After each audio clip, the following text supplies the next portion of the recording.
Hi, welcome to the Junot Files. I'm Jim Juno, and I'm your host. And tonight I have with me, if you grew up in the 60s, you know this individual. If you ever watched the TV show Batman, immediately you're going to know who I say. It's Burt Ward, Robin from TV's Batman. Welcome to the show, Burt. Hello, citizen. Hello, citizens across the world. I tell you, that's great. And we're going to talk a little bit about, I got to talk a little bit about Batman, but I want to talk more about what people are seeing in the background of your shot right now, the Gentle Giants dog and puppy food, and we're going to include kitten and cat food now. So tell me a little bit about that. Well, going back 27 years, my wife and I have been rescuing dogs, primarily giant breed dogs. And we were living in Los Angeles, and we had our daughter, and we thought, gee, it'd be nice for her to have a little more room. Than we were down at the beach area where you got like 5 feet of property around your house, and 4 stories tall. So we thought we'd move out here about an hour east of LA, and we moved to a wonderful town called Norco, which is like the last Western town in America. Horses have the right of way over cars. It's very animal friendly. And we decided to get a dog for our daughter. And I had experience with a lot of dogs, and my wife had a lot of experience with Irish Wolfhounds. And I was interested in Great Danes. So we started looking for one of those two breeds. And it ended up that we found a Great Dane that needed to be rescued. And we weren't too familiar with rescue, other than the fact that very quickly we found out when people can't keep their dogs, if there isn't a rescue to take it, that dog goes to a shelter. And once in a shelter, there's too many dogs. They get put down every single day. Very sad. Yes. We rescued a Great Dane. And then we heard of another one, and we got a second one. And the other ones that we heard of that needed to be rescued were in homes, were not in immediate danger of going to a shelter, if you know what I'm saying. They basically, we thought we're going to be fine. Later on, we found out people couldn't hold on to them. They went to a shelter, all put to death. And we thought, what a terrible injustice. These big, gentle giants, Great Danes, so sweet, so loving. And we also found out that the rescue that had been rescuing Great Danes, that the person operating that rescue, she herself had died. And because all breeds of dogs have rescue, like Chihuahua rescue, German Shepherd rescue, etc. But the Great Dane rescue didn't have a person rescuing anymore. So it was the first week in August of 1994. I said to my wife, Tracy, I said, look, we can't let these dogs die. How about just for a couple of weeks till I find someone else to take this over, just rescue them so they don't have to die. And she said, okay. Well, it's been more than a couple of weeks. It's actually been 27 years. We're still waiting for that person to come and rescue us and take over our rescue. But by the end of the August of 1994, that's less than 30 days after we started, I had 102 full-size Great Danes in my house with my wife and I, 102 full-size, and 62 puppies under 7 weeks of age. We never bred anything, but we rescued litters from shelters where they had come in and taken over the litter. The pet parents weren't doing a good job, or people call us and say, I wasn't prepared for a litter. So, if you're rescuing, you rescue everything, right? Yeah. So we rescued these, and then later on, people would come to us with their Great Danes, and they would say, well, here, I've got a Great Dane I have to give up. I've lost my house, or I got to move back east, or something like that. And we would take the Great Dane, and then they'd say, well, I've got this is a Mastiff. It's kind of like in the same family, but, the problem is that I know you only take Great Dane. So I guess we'll just take this dog to the shelter and they'll put him to sleep. And we said, no, no. Just, all right, just give us the dog. All right. So over the years, we now have 45 different breeds of dogs, ranging from tiny 2-pound dogs up to dogs that are right at 300 pounds. Okay. Wow. And my wife has redefined the term Great Dane to mean if it has 4 legs and a tail, it must be a Great Dane. But because the giant breeds traditionally have lived such short lives, 7 to 9 years for Great Danes, English Mastiffs and Irish Wolfhounds, only 6 to 8 years. They had very short life to live, that when we would lose one before we adopted it, it was so devastating to us that we said, look, if there's some way, we're going to try to find a way to help these dogs live longer. And the first thing we did is we developed a feeding and care program. Now, over the last 27 years, we have had more than 15,000 dogs live in our house with us. Live in the house, not in some yard, not some foster home, not some building. I mean, in our house, in every part, in our bedroom, in our bathrooms, in our kitchen, in our rooms that we worked in, living room, everywhere. And so we developed this feeding and care program, which is really amazing. And I mean, I think of it this way: if you feed 600 pounds of food to, more than 50 dogs at any given time living in your home, after a while, you start to really learn what works and what doesn't work. We came up with this program and it actually worked amazing. We got dogs living an average of 3 to 5 years longer just by the way you fed them and cared for them. But then we said, is there anything else we could do? And I said to my wife, Tracy, I said, well, how about if we make the food? Maybe if we go out and we can afford it, let's make the finest food money can buy. And let's see if we can add another year or two to a dog's life. We didn't have great expectations, modest expectations. So we went out, we got 4 of the top nutritionists we could find. We made the best food we could possibly make. And something really amazing happened. In the course of making this food, we found out something that so devastated us that we never got over. And it's changed our lives forever. And I want to share that with your viewers and listeners. And that is this. We found out that all the pet food companies know something the average person doesn't know, which is the more fat content they put in the food, the hungrier it makes dogs. So you say to yourself, well, why would they put all this extra fat? Why do they want them to be so hungry? Well, it doesn't take you long to figure out the more they eat, the more you got to buy. And we said, well, I don't like that idea. That wasn't what we wanted to do. And I tell people all the time, if you want to understand how we can have dogs living to 27 and a half years and our cats up to 32 years, if you want to understand how we can do what seems like an amazing feat, go pick up some of the food that you're feeding your dog right now or your cat, rub it in your fingers, put it down, rub your fingers together and see if you don't feel that slightly greasy feeling. Well, of course, it's everywhere on every food that we've ever seen. And people feel it. They said, well, what is this? And I said, that's animal fat. And it's been sprayed onto the food after it was made for one reason, to get your dog to eat more food. And people say, well, it doesn't sound very healthy. And I say, no, in our opinion, we think it's actually killing dogs. It's shortening their lives. They said, well, why would you say that? That sounds pretty dramatic. I said, think of it this way. Would you ever take a can of bacon grease, pour it down your garbage disposal? Oh, of course not. I mean, it would clog it. If it did that and it hardened, I'd have to have my garbage disposal replaced. I said, exactly. So when you realize that animal fat that is sprayed onto dog food on every single kibble will ruin a metal garbage disposal, what do you think is happening to the arteries and intestines of that dog you love so much? When every single day, every single meal, every single bite, every single kibble is encapsulated in animal fat. We don't do that. No. Big difference. And people all the time, they write to us. We get about 1,100 people a week that write to us or call us or messenger us on Facebook. And they say things like, I don't understand. My dog is 9 years old. He's having a problem getting up. He's having a problem walking.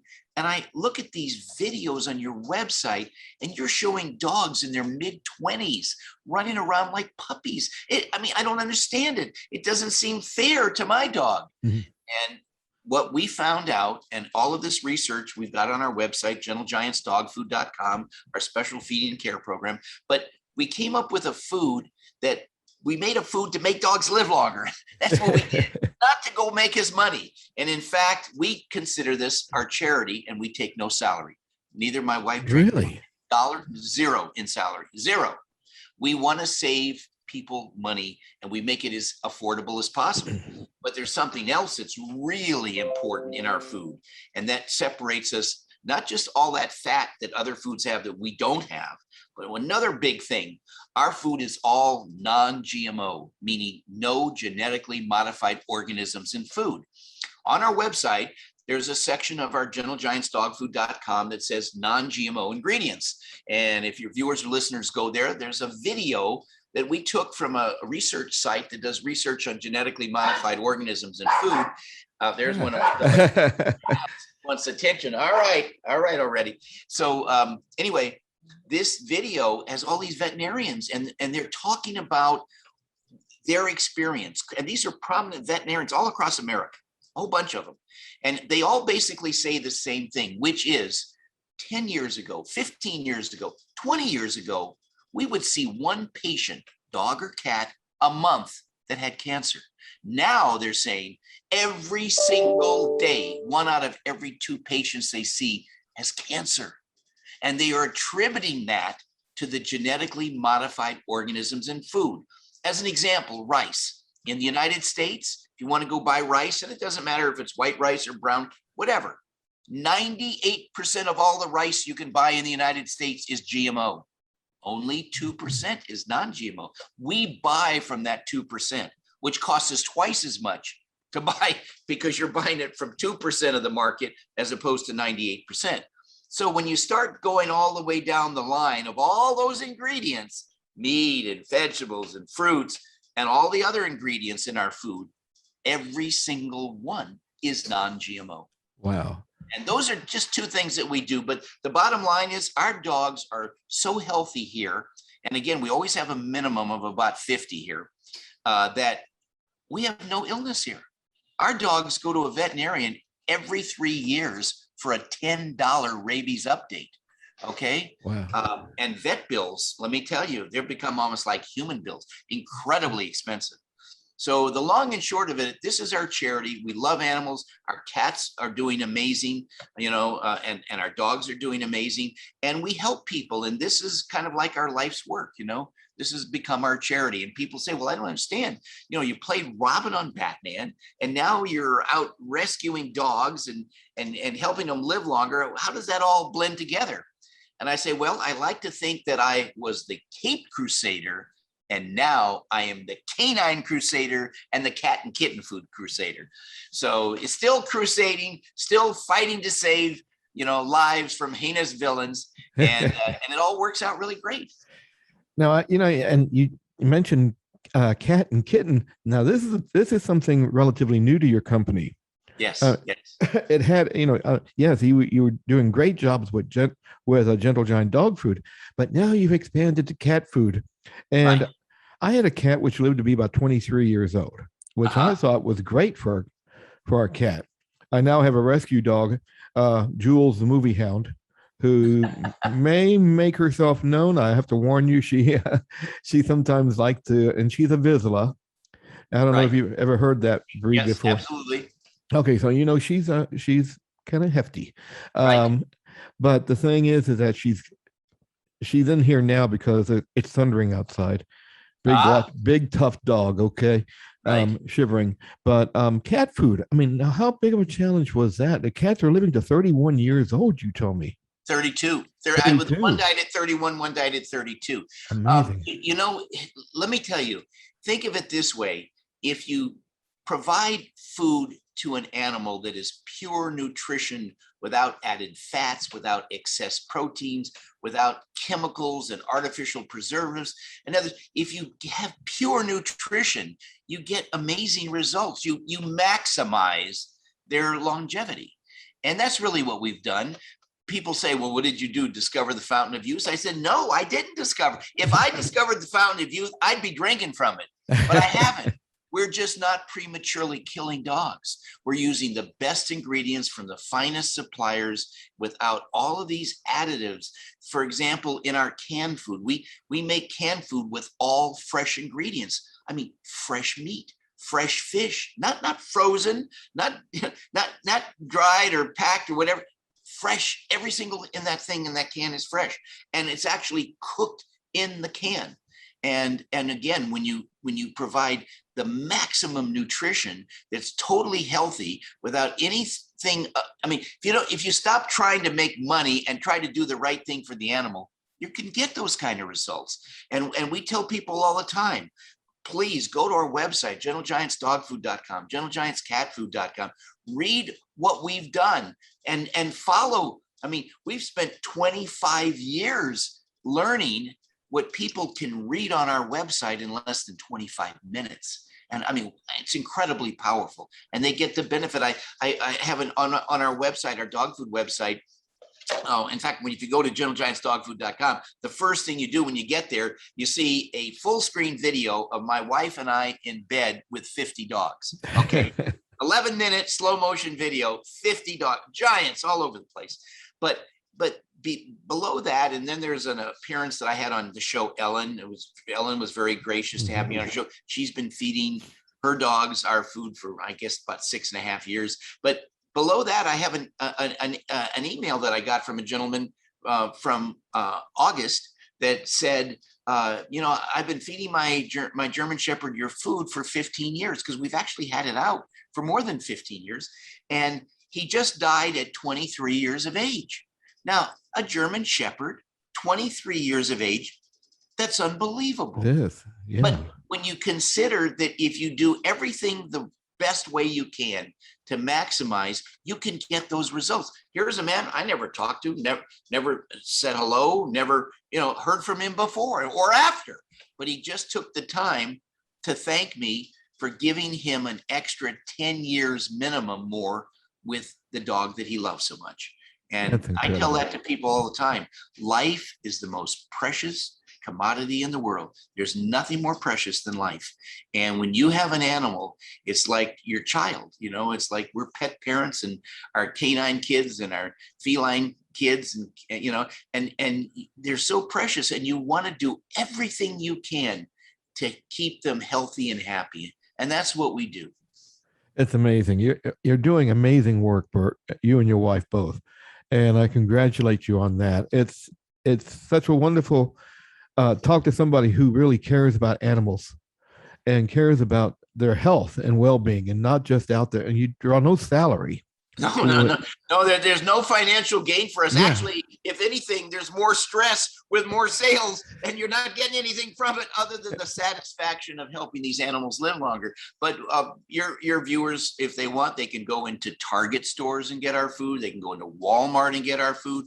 We went to the retailers that can bring it to people the least expensive way possible, because to have all these ingredients, I mean, our food costs us more to make than most foods dog sell for. and so the only way we can keep everything down is we take nothing from it, but we pass the savings on.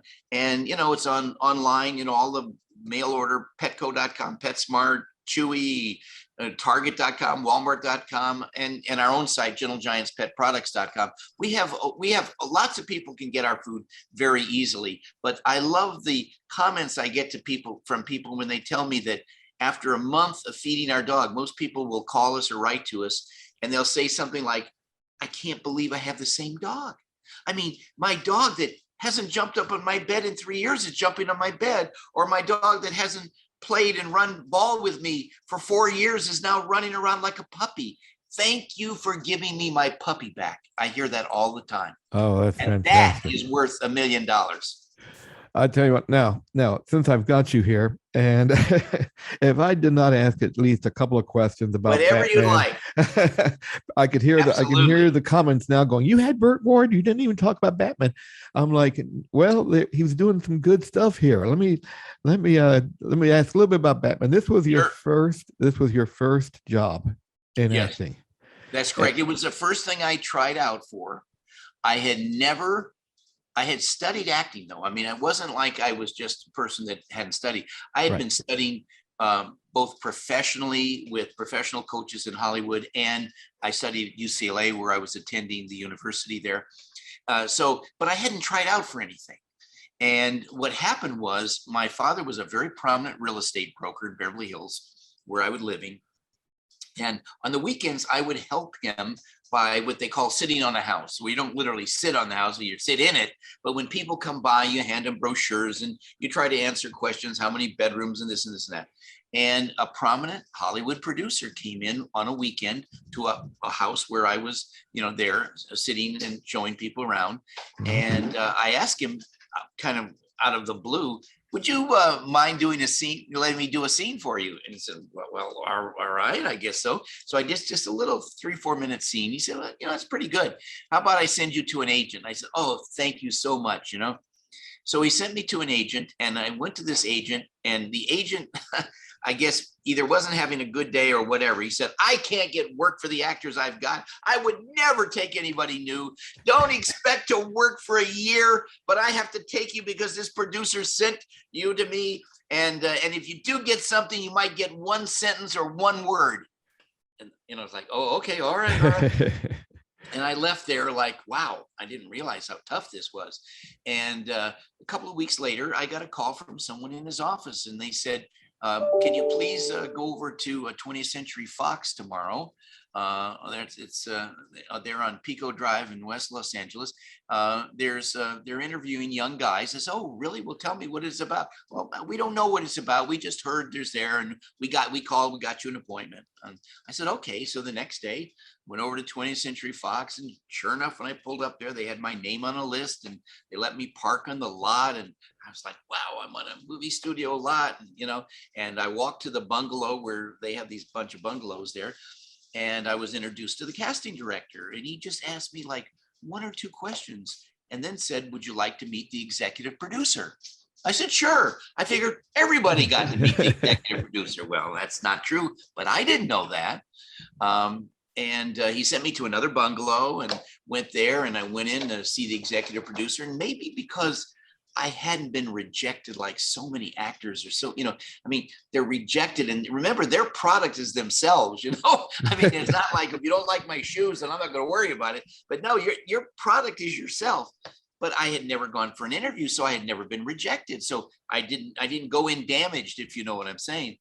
And I walked into the executive producer. I said, hello, sir. Nice to meet you. And he's like, what is this guy? Just aggressive, but in a very polite, nice way. And he looked at me for a minute. He says, well, you're kind of big for the part. I said, oh, but sir, I promise you, I won't grow anymore. And he laughed like, how could you stop from growing? And he asked me a couple of questions and then said, would you like to do a screen test? I said, sure. After all, doesn't everybody get to do a screen test? No, but I didn't know that. So it was like, I guess a couple of weeks later, I went in for a screen test, and which is, by the way, your viewers and listeners can see on the internet, my actual screen test. It starts out where they wanted somebody athletic, and at the time I was a brown belt in karate. This is in 1965. Karate had only come to the United States since 1959. Most people hadn't even heard of it. And I did some falls, some judo falls and stuff, and I broke a board with my hand. And then they said, okay, well, we have another actor here we want you to read some dialogue with. And I said, okay. So they handed me a single piece of paper. And on that paper, it didn't have anything like the name of the show, didn't say Batman. It said Bruce with some dialogue, Dick dialogue. Bruce, Dick, 1 page. Not Bruce Wayne, not Dick Grayson.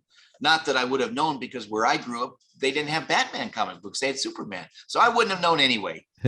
But so they said, here's the actor you're going to work with and rehearse with. And I said, okay. And I sat down next to him, and they introduced me to Adam West.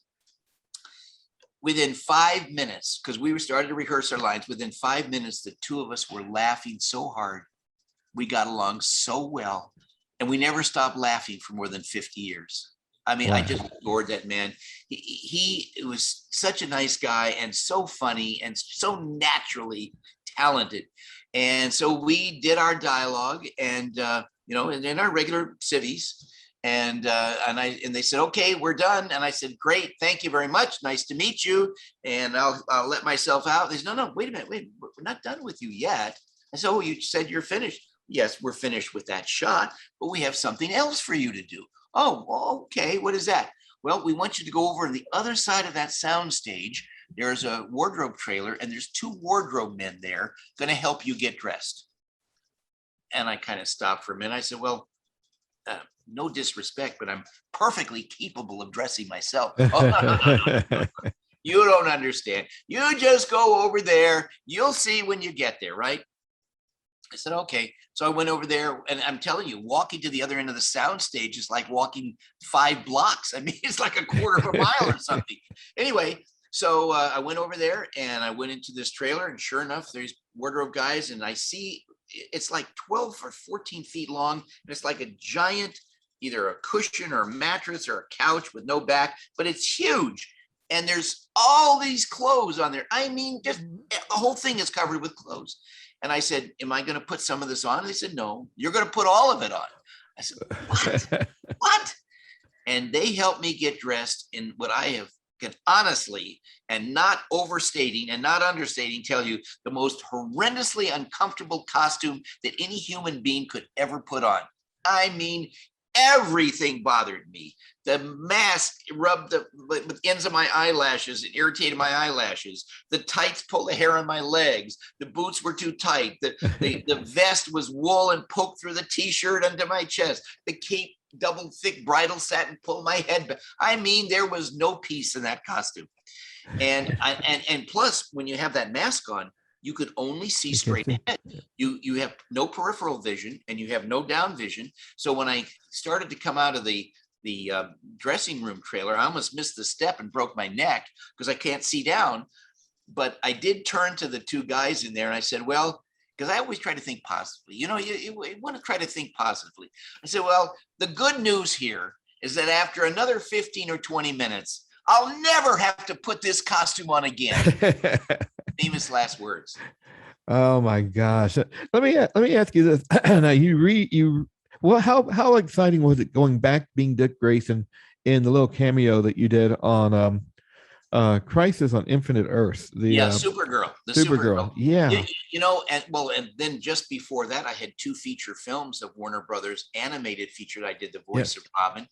And you know, all through the years, there's others. I had a CBS movie of the week that I did. It was a Batman Returns kind of thing. But people would say to me, well, geez, what is it like? Is it hard for you to get back into character? I said, no, of course not. And the reason that I want to tell you is because when I got the job and before I started filming, I went into the studio. I was called in the studio and I saw the same executive producer again. And he said, you know, Burt, we're thrilled to have you. But he said, I want you to know we interviewed more than 1,100 young actors for this role. And we picked you. And would you like to know why? I said, yes, sir, I would. And he said, the reason we picked you, Burt, out of more than 1,100 people we interviewed is because in our minds, forgetting television, forget it. If there really was a Robin, I mean, like the real thing, we think you personally would be it. So we don't want you to quote act. We actually want you to be yourself and be enthusiastic. And that's all we want. And that's, well, being enthusiastic for me is like nothing, right? Zero. I mean, that's the easiest thing in the world. But that's what I did for 120 episodes. Yep. And what's really interesting is that, because, you know, you hear about directors saying, oh, well, can you say the line this way? And can you do this and do that? For 120 episodes on Batman, not one director ever asked me to say a line differently. Wow. Not one time, ever. Okay. Now they would say things like, well, this scene is going to take place. You're standing outside these bat computers, or you're in the Batmobile, or you're crossing over to do this. I mean, there is certain action, but in terms of directing character, never. And they didn't do that with Adam either. And Adam and I had this amazing chemistry, you know? And if you think about it, because we were a comic duo, really, you know? If you think about it, all the great comic duos in history, Laurel and Hardy, Abbott and Costello, Ed McMahon and Johnny Carson, Rowan and Martin. Yeah, all of the great comic duos, there was contrast, lots of contrast. So when Adam would get up there as Batman, and he's so dignified and just so stiff and just so, I was like, wow, you know, this and that, and it was, and we just, no matter what he said, I reacted to what he said. So there wasn't any, I mean, it was always natural. It was just as though the two of us, I mean, people stopped believing or didn't think that we were acting. They just thought we were communicating just like regular people do. That we drew them in by the honesty of really reacting to each other. Fantastic. And that really worked. Oh, fantastic. Burt Ward, I appreciate you so much taking time tonight and being on the Junot Files. I want to mention your book. It's still out in print, I believe, called Boy Wonder, My Life in Tights. Right. And even though it came out a few years ago, it's still a fun read. I just finished actually rereading it before I was interviewing you. That's a book you can truly judge by its cover. Well, Burt, again, thank you for being on the Junot Files. And the website is gentlegiantsdogfood.com and gentlegiantscatfood.com. Go to it, order some food for your pup or your kitten, and keep them around a long time. Again, exactly. Burt, thank you again. Well, thank you, citizen. And as we said on Batman, to the Batmobile.